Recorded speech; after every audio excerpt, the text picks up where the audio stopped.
Assalamualaikum warahmatullahi wabarakatuh. Kami dari kelompok 4. Di sini kami akan mempresentasikan hasil diskusi kami yaitu tentang dua kasus penting di Profesi Auditor, yaitu kasus Enron dan kasus WorldCom. Baiklah, sebelum melanjutkan ke pembahasan, izinkan saya memperkenalkan diri. Saya Desi Siti Fatimah sebagai moderator sekaligus pemateri 1, Dea Arina Saputri sebagai pemateri kedua, Dia Safitri sebagai pemateri ketiga, Egi Saputra sebagai pemateri keempat, Endang Safitri sebagai pemateri kelima, Iis Rahmawati sebagai pemateri ketiga, dan yang terakhir Intan Permatasari sebagai pemateri keenam. Untuk materi yang pertama ini akan disampaikan oleh saya sendiri, yaitu tentang profil perusahaan Enron. Nah, pada tahun 1985 didirikan oleh Kenneth melalui merger antara Houston Natural Gas dan Internor. Nah, perusahaan yang bergerak di bidang tersebut ini melakukan penjualan listrik dengan menggunakan harga pasar pada awal tahun 1990 dalam upaya untuk memperluas pertumbuhan bisnis perusahaan Enron, menerapkan strategi bisnis diverifikasi. Nah, dari hasil survei majalah Fortune tentang Most Admired Company, Enron ini dinobatkan sebagai the most innovative company di Amerika Serikat. Materi yang selanjutnya adalah kasus Enron secara singkat. Enron adalah salah satu perusahaan besar pertama yang melakukan outsourcing secara total atas fungsi internal audit perusahaan. Pihak-pihak yang terlibat dalam kasus Enron, yang pertama, Kenneth Lay, CEO Enron. Kenneth Lay membangun Enron dengan banyak hutang ke pihak lainnya. Ia juga merupakan orang yang licik karena diam-diam menjual saham yang dimilikinya. Yang kedua, Jeffrey Skilling, mantan presiden dan COO. Ia bersama Andrew Fastow, seorang ahli keuangan, memanipulasi laporan keuangan Enron dan membujuk Komisi Bursa Saham dan Surat Berharga Amerika Serikat untuk memperbolehkan mereka menerapkan metode mark-to-market di perusahaannya. Yang ketiga, Andrew Fastow. Ia memanipulasi untuk membangun anak perusahaan yang hanya boleh digunakan oleh Enron untuk mendapat pinjaman bank, sehingga dalam laporan keuangan Enron tidak adanya penambahan hutang. Fastow juga berusaha memecat Sharon Watkins karena Watkins berusaha membocorkan praktik akuntansi yang ada di perusahaan Enron. Yang keempat, Board of Directors. Dewan Direksi gagal melindungi pemegang saham Enron dan membiarkan Enron terlibat dalam praktik akuntansi beresiko. Padahal Dewan Direksi tahu hal ini, namun mereka diam saja sehingga merugikan banyak pihak di perusahaan Enron. Yang kelima, karyawan Enron. Enron memaksa karyawannya untuk membeli saham perusahaan agar mendapat dana pensiun karyawan. Tujuan Enron adalah untuk menaikkan harga saham perusahaan. Yang keenam, Sharon Watkins, seorang akuntan kompeten. Watkins mengetahui praktik akuntansi agresif yang dilakukan di perusahaan Enron. Dari kecurangan yang dilakukan, laba bersih di laporan keuangan Enron meningkat senilai $100 juta dibanding periode sebelumnya. Pada 2 Desember 2001, terungkap bahwa terdapat utang perusahaan yang tidak dilaporkan senilai lebih dari $1 miliar. Enron dan KP Anderson dituduh melakukan kontrol dalam bentuk penghancuran dokumen investigasi atas kebangkrutan Enron, yang mana hal ini akan menghambat proses pengadilan Enron. Saham Enron terus merosot, hingga pada akhirnya Enron bangkrut dan meninggalkan hutang senilai $31,2 miliar Amerika Serikat. Pelanggaran pada Good Corporate Governance di kasus Enron seperti berikut ini. Yang satu yaitu Enron melanggar prinsip keterbukaan. Dalam prinsip ini, perusahaan dituntut untuk menyediakan informasi yang cukup, akurat, tepat waktu kepada segenap stakeholders-nya. Informasi yang diungkapkan antara lain keadaan keuangan, kinerja keuangan, dan kepemilikan pengelolaan perusahaan. Pada kasus Enron, terdapat data yang menyebutkan laporan keuangan Enron memiliki laba bersih yang naik, yaitu sebesar $100 juta dibandingkan dengan periode sebelumnya. CEO Enron atau Kenneth Lay tidak menjelaskan secara rinci tentang pembebanan biaya akuntansi khusus atau Special Accounting Charge atau Expense sebesar $1 miliar yang sesungguhnya menyebabkan hasil aktual pada periode tersebut mengalami kerugian sebesar 644 juta dolar. 2. Enron juga melanggar prinsip pertanggungjawaban.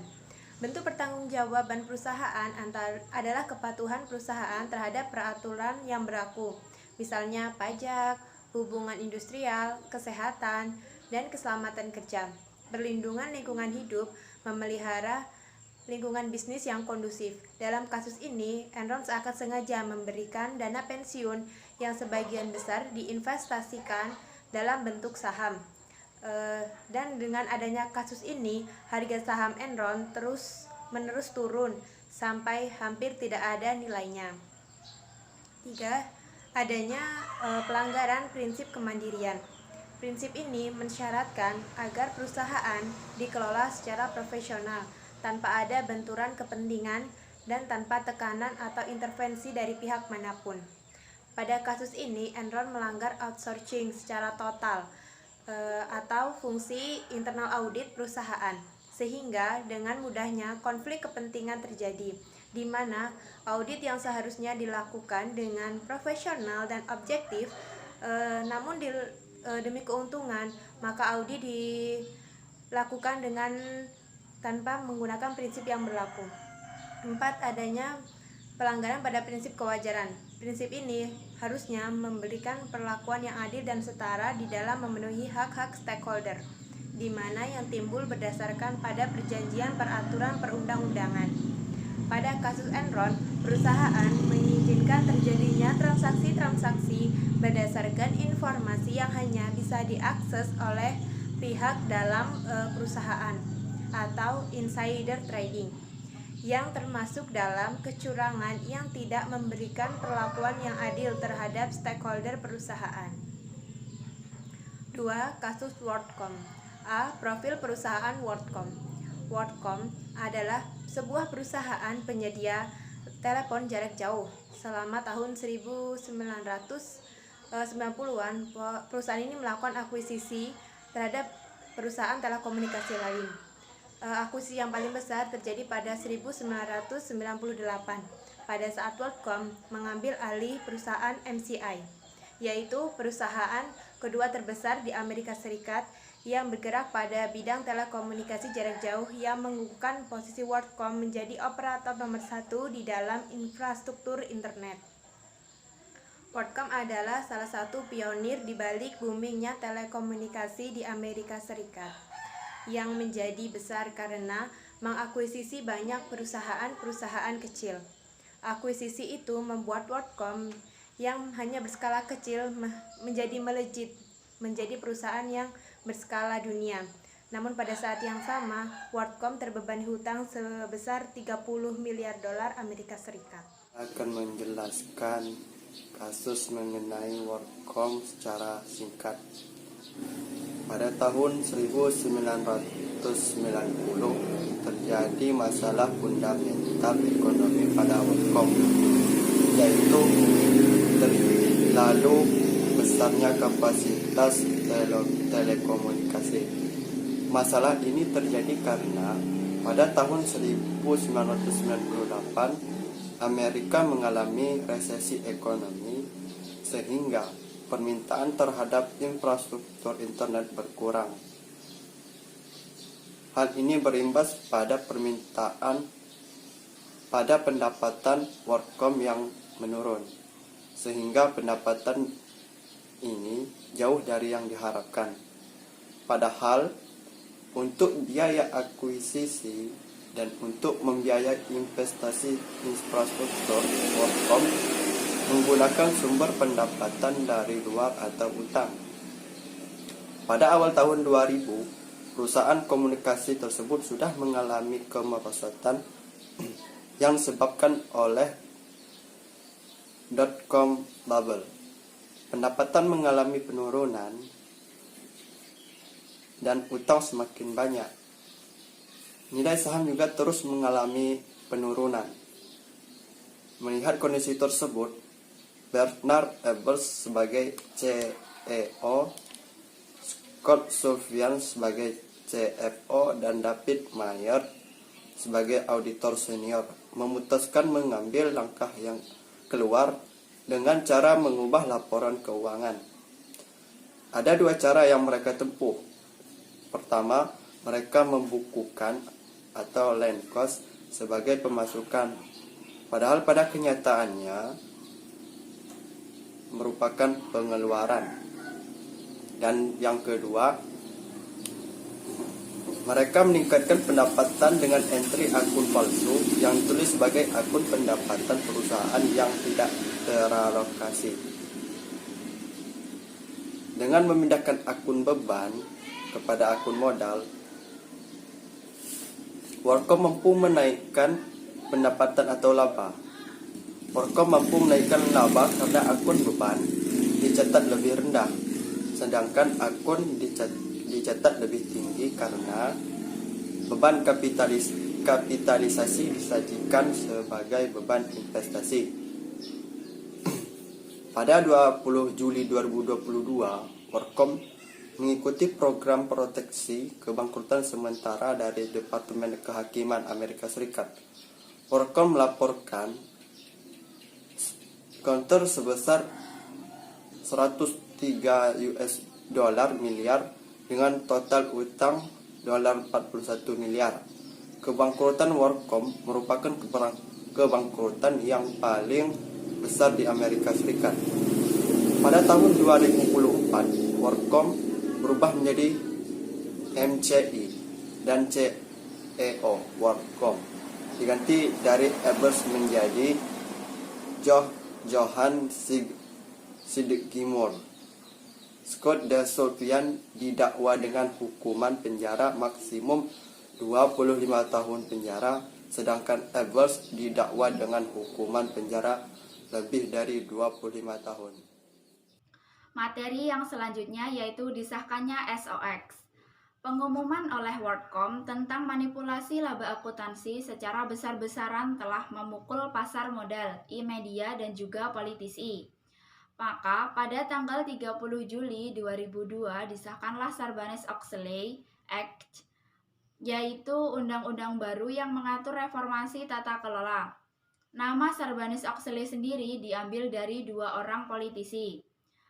SOX adalah hukum keamanan Amerika Serikat yang paling jauh jangkauannya, yang berlaku semenjak US Security Act of 1933 dan Securities Exchange Act of 1934 yang mendorong SEC atau Securities and Exchange Commission pada tahun 1934 untuk menjalankan undang-undang tersebut.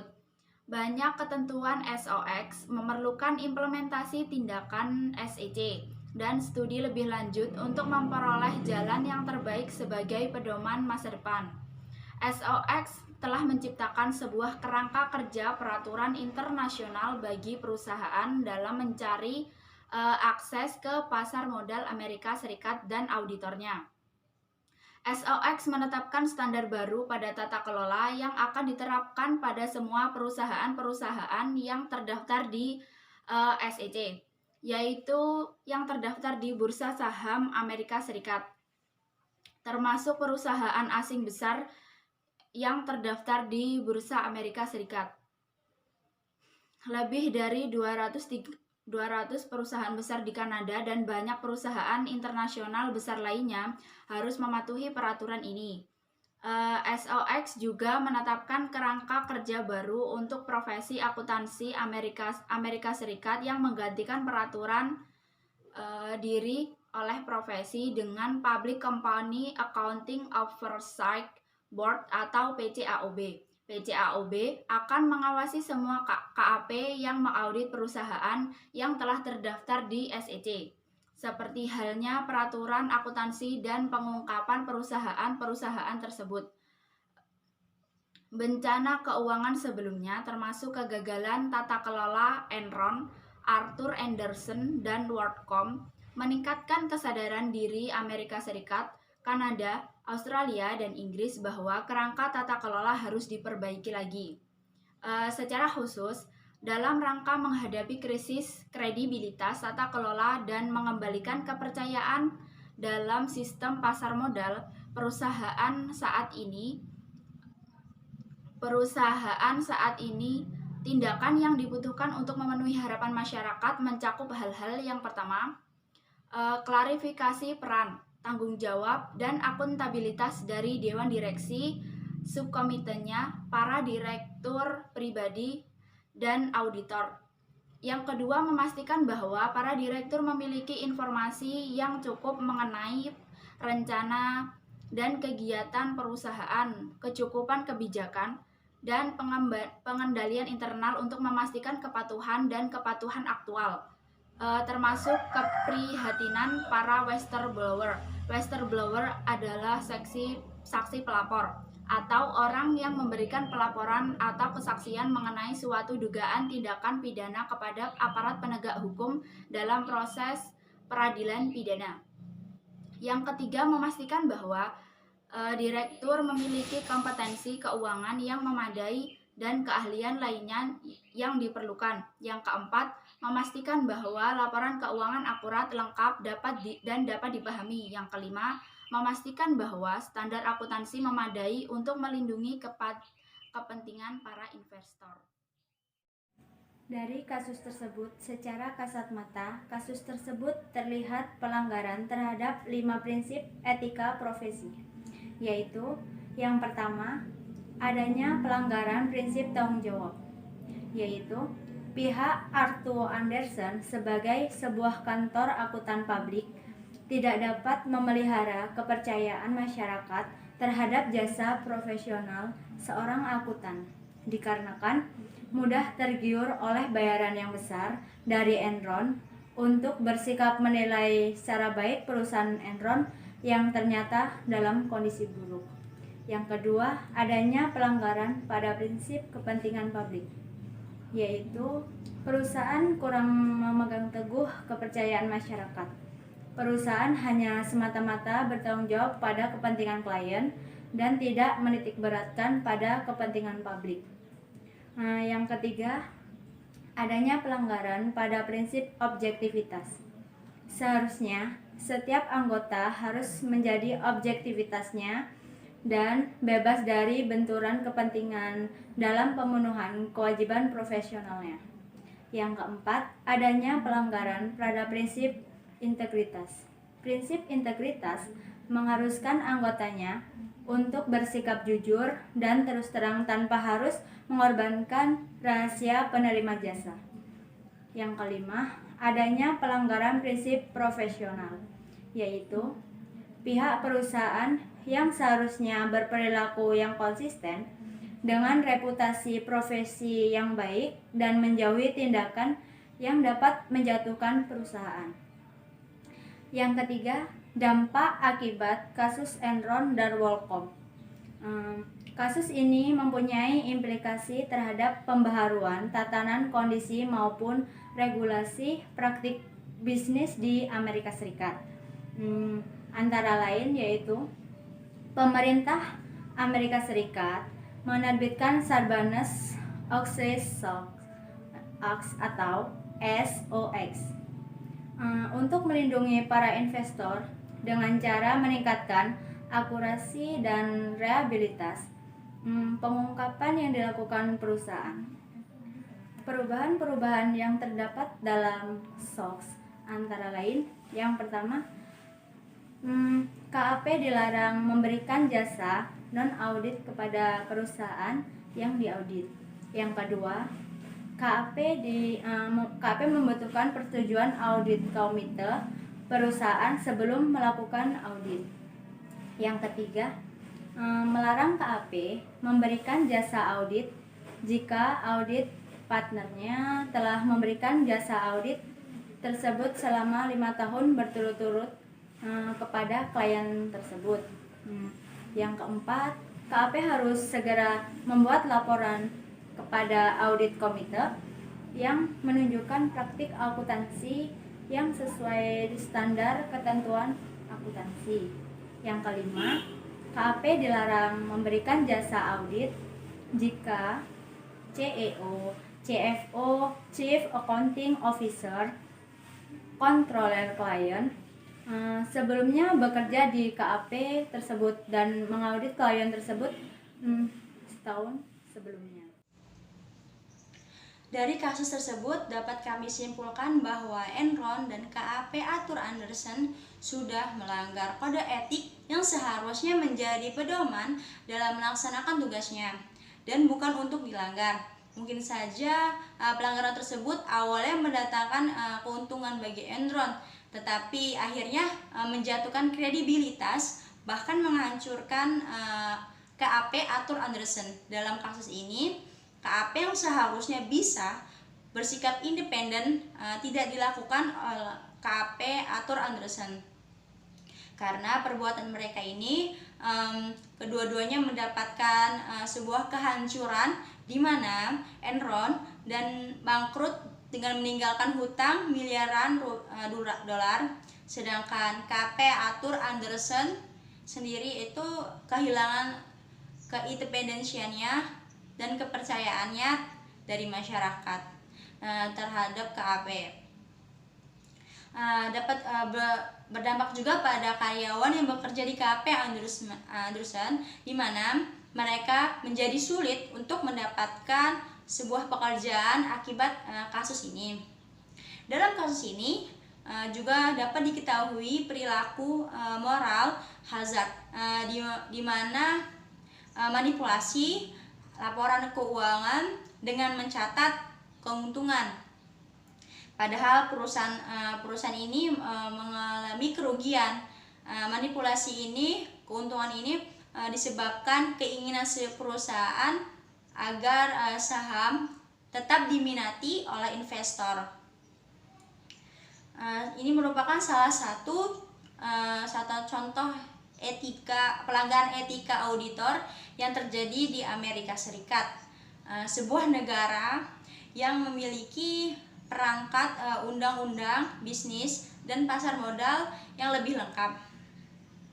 Hal ini terjadi karena keegoisan satu pihak terhadap pihak lain.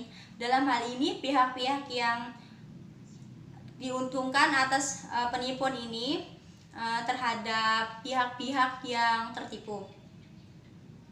Hal ini buah dari sebuah ketidakjujuran, kebohongan, atau sebuah praktik bisnis yang tidak etis yang berakibatkan hutang, sebuah kehancuran yang menyiksa, kayak penderitaan bagi banyak pihak. Di samping proses peradilan dan tuntutan hukum.